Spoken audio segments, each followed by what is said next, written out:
Good morning, Anne. Morning, James. And good morning, everybody. Thank you for tuning in. We hope that you have had a wonderful Christmas and that you are looking forward to the new year. So, Anne, here we are again. Yes. And if you haven't tuned in before, just to let you know, roughly speaking, about half an hour or so, Anne and I are going to have a conversation. We are sat around a table with a microphone between us, and we are just going to see where it goes. We don't have any particular plan, as always, and fingers crossed, you all enjoy listening. Good. I hope so. I hope it's good. I'm sure that it will be, but that's certainly the intention, isn't it, Anne, as always? Yes. So thank you for tuning in, and are you happy to get going, Anne? I am. Brilliant. Okay, where would you like to start this morning? With the new year coming up, Yes. this period in between Christmas and New Year is really an awkward period because we've had too much to eat over Christmas, and then we're now having in a good few, just a few days before again we start our new year. So it's a bit of a time of reflection, really. Yes. As to, for me, I'm not saying for anybody else, I'm talking about myself. It's a time of reflection of the year I've had and the year to come, of what I would like this world to be and myself to be. That's why we make resolutions. But I'd like to talk first about New Year in my childhood. Okay. Because obviously there was always hope. I think the thing that my childhood taught me was there was hope. Okay. Because I was born during the war, as many of you have been listening know that. Yes. So I was born to noise, lots and lots of noise. Even on my first birthday, there was massive air raids in Manchester on my first birthday. So you were born in 1940. Yes. Manchester. Yes. Industrial. Yes. Heartland of British industry. Yeah. Yes. Clayton and the Line, English Steel. Yes. All the places which were making weapons. Yes. So we were bombed. So in noise, so I was born in noise on my first birthday. I don't remember my first birthday, but there was massive raid on my first birthday. So I would be in a shelter being held by my mother. But New Year was still very important. Yes. In those times. So by the time I remember from being 2, I remember lots of things from being a very young child. Maybe because of the conflict and people's feelings around, I don't know why. But New Year was always special because all the family came together, and my mother was one of 9 children. Obviously the men were off to war, but the women all used to come to our house, and my grandmother on my dad's side, and my auntie. And what would happen is everybody would gather, and then at 11:45, the man with the darkest hair would go outside. Right. Because we had to let the new year in. Wow. And the new year had to be let in with a piece of coal, a piece of bread, and a penny. Right. Wow, that's interesting. So the coal was for warmth. Yes. That we would be warm throughout the year. The bread was that we would always have food. Yes. And the penny was that we would always be able to pay for our bills. And so they were very, very basic neat wants then. Yes. It wasn't £1 million like I say now. I want to be a multimillionaire so we can do what we like and we get our centre. But then they were very, very basic needs because it was during a war. Yes. So and really, did this happen with every household on your street? Every single household on the street. So all of the men in each household with the darkest hair were sent out at 11:45. Yes. Raining, cold, it didn't matter, snowing. Right, okay. Wow. And they would all stand outside and talk. Yes. And then they would talk for those 15 minutes, they would talk. We would all be inside waiting. Yes. And I suppose reflecting, I don't know because I was a child, and I suppose reflecting a little bit about what the new year, because it was a war. Yes. So then at midnight, the church bells would go in all the area. Yes. We had church bells. And 12 o'clock they would go. Gosh, that's getting me emotional.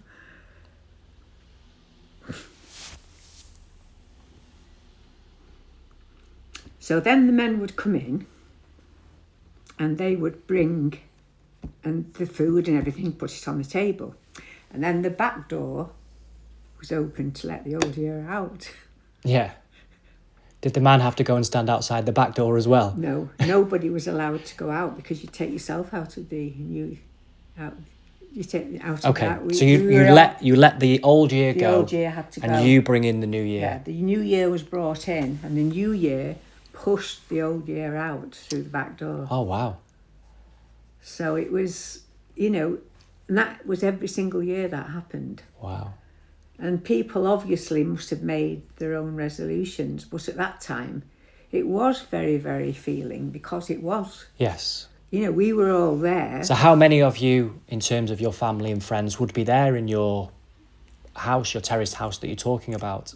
There would be the sisters, all the sisters. Your mother's sisters? My mother's sisters, Yes. my dad's sister, my grandma, and Wow. then cousins. So my cousins Yes. would all be there.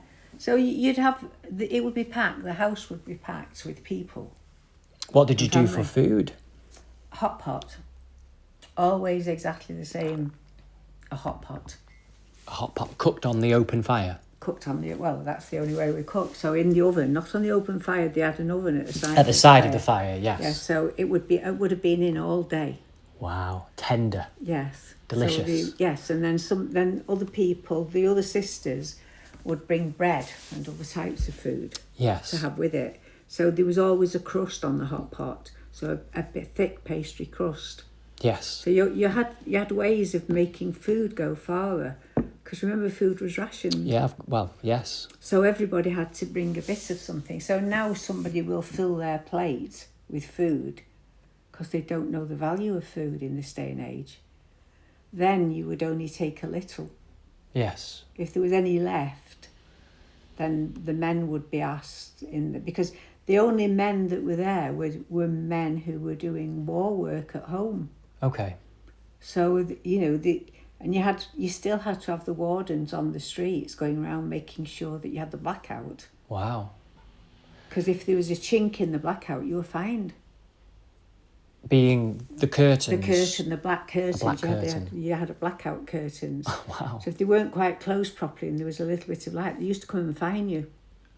And I imagine most people didn't have very much money, No. spare money, No. certainly to pay You're for. talking about pennies. Blackout because that's all we had. fines. Yeah, blackout fines, yeah. Wow.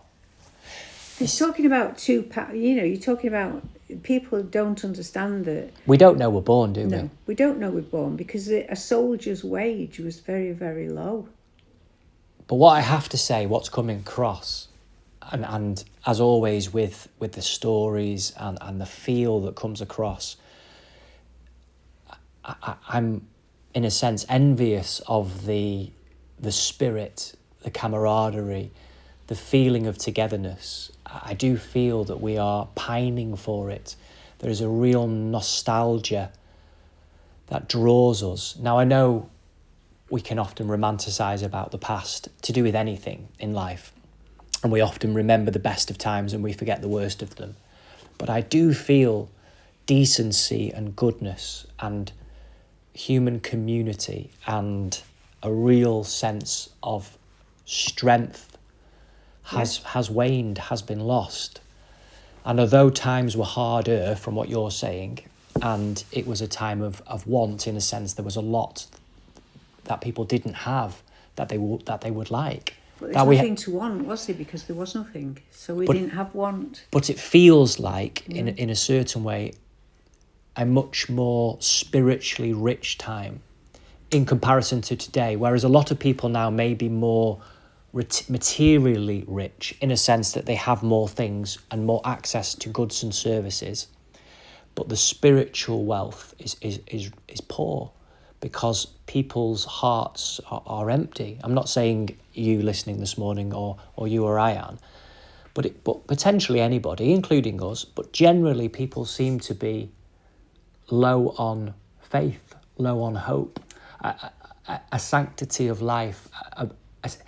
What used to be optimism seems to be usurped by cynicism now, and that the general disposition in life, not of everybody, but of a lot of people is cynical.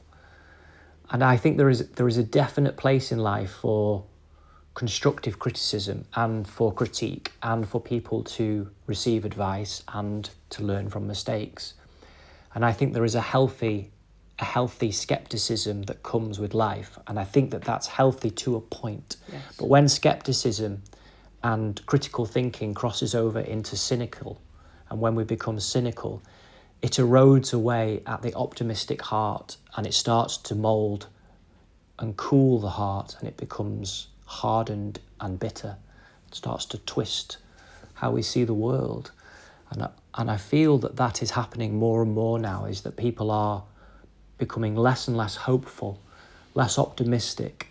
Their hearts are hardening, and it's not so much people think goodness can't prevail, it's that they don't think there is goodness.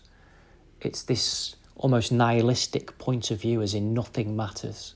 Nothing matters. And if nothing matters, everything's fair game. And it's void of feel and hope and optimism. And when I hear your stories about your childhood, I know that, well, as best I can imagine, that life was extremely challenging. And obviously your father was away at war like millions of other men. And I can't even begin to imagine what that must have been like and the difficulties that came with it. But what I do sense, tangibly sense, and I hope everybody listening is sensing it as well, is that the human spirit rises, and there was a morality, and even in the darkest hour there was a sense of goodness will prevail, and that hope is not lost, and that faith was very important, and that people had a sense of togetherness, and that we need that now more than ever. And when you talk about it and you bring that alive for us, in a sense I'm envious of it, in a sense, because I can feel how rich and full and nourishing the energy is, how strong the life experience is, how, although challenging and difficult life was, the character of people generally seems to have been strengthened. Maybe I'm romanticising it a little bit. No. You can tell me if I'm wrong. I don't think you are. I'm looking back, maybe with rose-tinted glasses, maybe. But I certainly feel about it like that. I feel strongly, and I can feel it. It feels of true value and worth. And I feel, as somebody who's younger, I feel we should be sitting up and listening. And we should be opening our minds and our hearts and remembering and learning about our great-grandfathers, our great-grandmothers, our grandmothers, our grandfathers, of what life was like and how we've got to where we are today, and have a serious consideration about where we are potentially going and how we feel about that. I agree. Yeah. Sorry, Anne, I've gone on for quite a while there. Fine. I hope I've done it justice. Yeah. You're quite right in what you're saying. So I look back and I think, when you're talking about it then, for me it's values that have been eroded. Yes. For myself, and I'm only talking about my own self now. I'm not talking about anybody else or how anybody else should feel. Yes. But as a child, from being first probably 3, when I can remember, is the whole street. Yes. And the whole street did, of the children that were in the street. And remember, there wasn't that many children in those days because men were at war. So we had more or less a generation that children weren't being born the same as many children. So, but we all went to Sunday school. Yes. Now, we probably went to Sunday school, and I'm not saying probably. I know that we were all sent to Sunday school so that our parents could go to bed for the hour and have sex.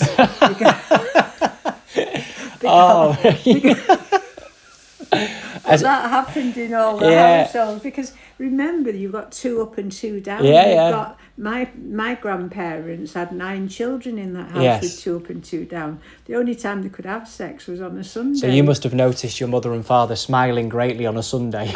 Well, my father wasn't there, but that's why we were sent but that's why we were sent to Sunday school when I'm getting a bit older as well.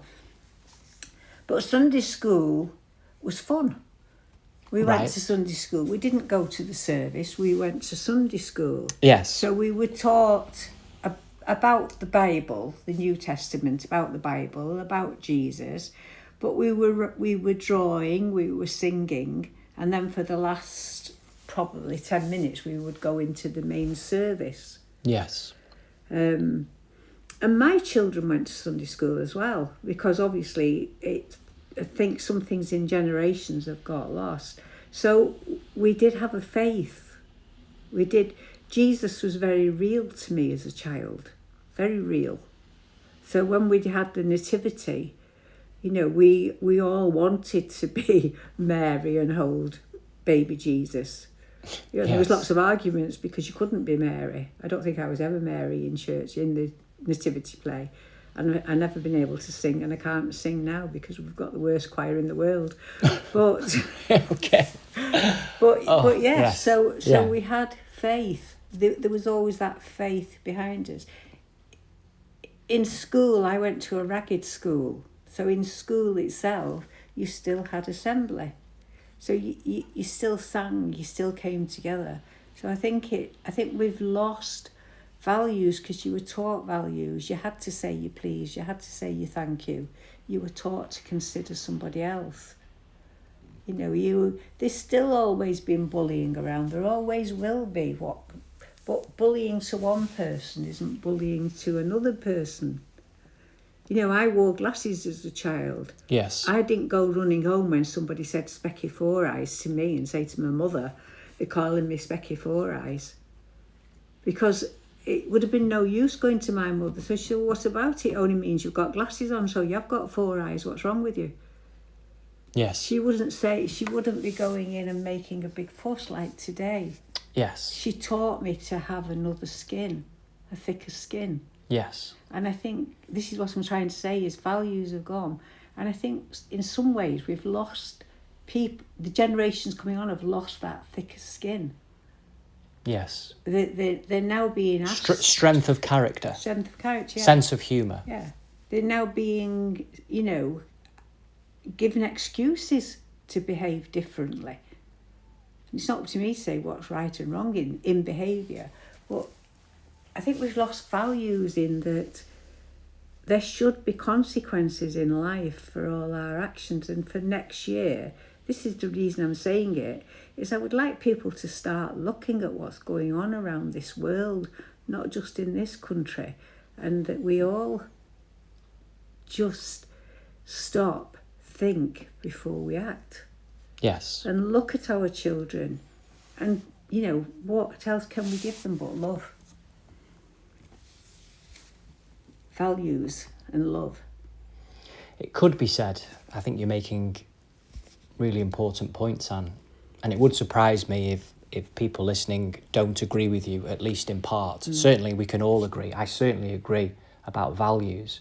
We can talk about which values are most important, but I'm sure we would all agree around the core values. We might call them slightly different names maybe, but essentially we all want to live by each other's goodness, and unless we have some sort of vendetta or ill will held against anybody, we would wish health, wealth and happiness on all people, wouldn't we? Yes, which is what we were bringing in the new year, really. Absolutely, yes. And if we don't wish that for each other, then maybe we just need to be a bit more honest about that. Do we wish that for each other? And maybe that's a place to start for us all, is do we actually wish each other to live by each other's happiness, relatively speaking, in so much as that we wish for people to be up, we wish for people and life to shine upon people, and we wish people good health and good fortune and for life to unfold favourably. But we also, I suppose, with wisdom can reflect upon. We never know what's going on in anybody else's life, nor do we ever know what a particular soul, or from a soul perspective, is necessary. So we should not judge what is beneficial to one or another in that sense, because what might appear our worst nightmare to us might be exactly what somebody else needs to develop their character or give them life and meaning in another way. And somebody might be looking at our lives and feel that we in some way are unfortunate, and yet we might feel like we are the most fortunate people around. Yeah. So we never know what somebody else is going through and how we perceive each other's lives. So that shifts around. But I do feel you're absolutely right, that we have the opportunity to come back to each other. We have the opportunity to bring values into our life.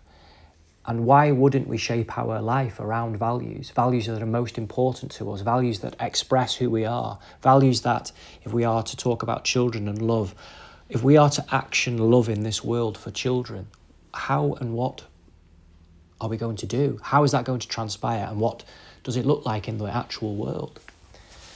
So if we value certain behaviours, if we value certain feelings, we are going to have to cooperate with each other, communicate with each other, collaborate with each other, and celebrate with each other through life. By example. Absolutely. That is the most effective way that we have, anyone has, you all listening have, and could ever have, in terms of your life being an example. We all have the invitation to make our life a teaching, where we can model what it is to be a human, or what it is to be alive, what it is to be, dare I say, even divine, if we allow our essential nature to come to the fore. Yes. And that is open to interpretation in terms of how people talk about that, what people call that, how people express that in their lives, how you all express that in your life. And we're going to have different people, naturally, wonderfully, who are going to use different names, different stories, express it differently, have a different relationship with it, about life and meaning, about faith, about a sense of eternality, of purpose and meaning, of the force of life, the force of goodness, the force of creator, and expressed into creation. There are a multiplicity of names and stories, some more prominent than others, obviously. And we are going to see in the garden of life different flowers shooting up in terms of the wonderful variety and the blossoming of colour and the aromas and just the wonderful scents that come from that. But we can recognise that they're growing from the same soil. Yes. And they are growing towards the same sky. And they're nourished, and we are nourished from the same sun. And that we are but one united garden, one united human experience. And the diversity of life can never eradicate the uniformity. In essence, everything and everyone is different. But in essence, everyone is together. And we are all part of it. Well, all of you, everyone, life is all sharing this collective experience of the one. Yeah. We have to learn, don't we? We have to start listening. We have to start listening to the people around us and to wisdom when there is wisdom there, and recognise what is wise and what is not wise. Just on a quick story really is that when I was growing up, and lots of people now, we have a great problem now with 14-year-olds, which we're not going to go into today, but yes, there's a massive problem with 13, 14, 15-year-olds in this country and probably around the world at this time. Yes.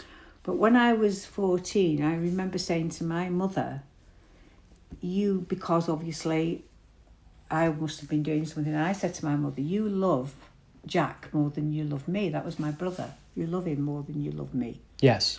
And she said to me, and I had a very wise parents, and she said to me, Anne, never doubt the love I have for you. And Jack, it's equal. It always is, and it always will be equal. But you get on my nerves.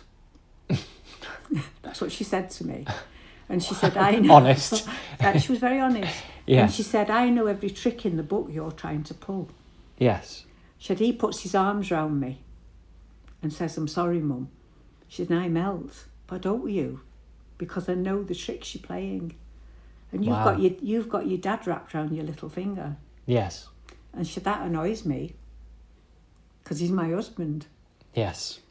So she said, but Jack... So it's mothers and sons and fathers and daughters. And that's what she said to me. She said, mothers and sons, fathers and daughters. It's nothing to do with anything else except the sexes. Yes. We have an attraction, she said.